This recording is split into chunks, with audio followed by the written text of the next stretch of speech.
this is a story all about how I migrated to Australia down under Dan. Put on your headphones, Mambo Italiano. I'll tell you how I became King Pippo Siciliano.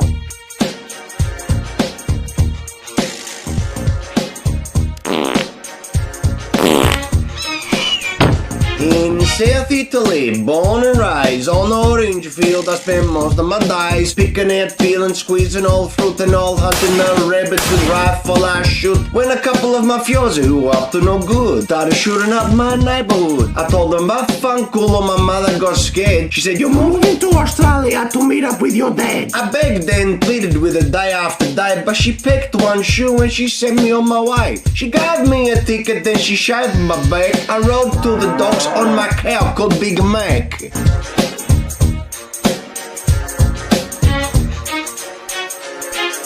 My papa picked me up on Monaro Vistia. The license plate said Stronzo with the fluffy dice in the mirror. If anything, I could say that this car was quick. I thought I want to drive you home to Brunswick.